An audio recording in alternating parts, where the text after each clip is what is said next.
Touting tax reform, President Trump's sweeping tax reform praised for saving American families as much as $2,000 a year in a new ad from a GOP super PAC, the American Action Network. Listen. The middle-class tax cut by the numbers. 3 million Americans received bonuses. Wage growth fastest in 8 years. Consumer confidence highest in almost 18 years. Working families saving $2,000 a year. That's more money for a mortgage, more for groceries and gas, more to save for college and retirement.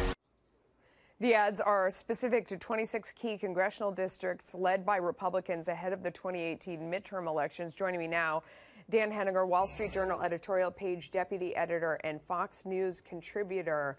What do you think about those ads? Do you think that will work?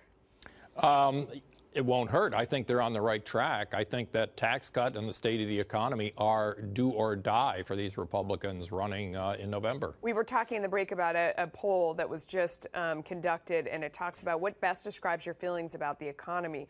Nervous. Right now, that's 47%, but it was 61% in 2016, 70% in 2010. Confident, that number has moved up to 40%. There, you can see it on your screen. It was 30 in 2016.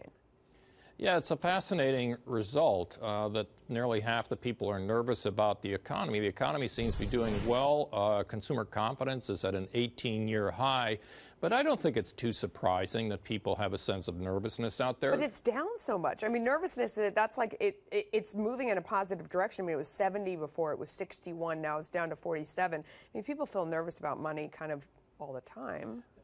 Well, look what money is doing. I mean, it was the market down 700 points last week, today up nearly 700 points. Yeah. I mean, it's like tariff war on, tariff war off. Right.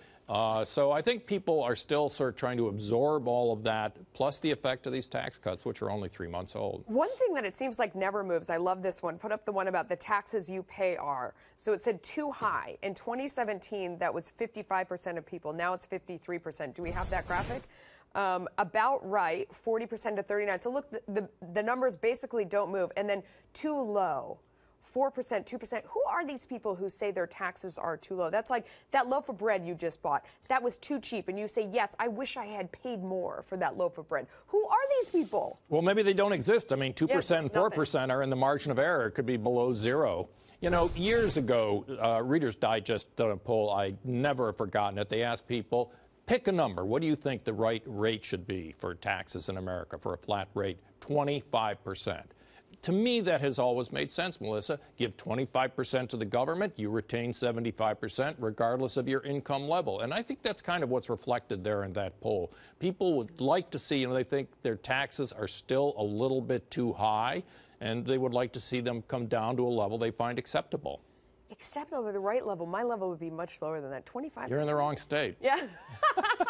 I'd be at like maybe 10%. I don't know. I just think they waste it all. They're like leaving it on the ground when they walk around. They don't know what to do with it. You would really go with 25?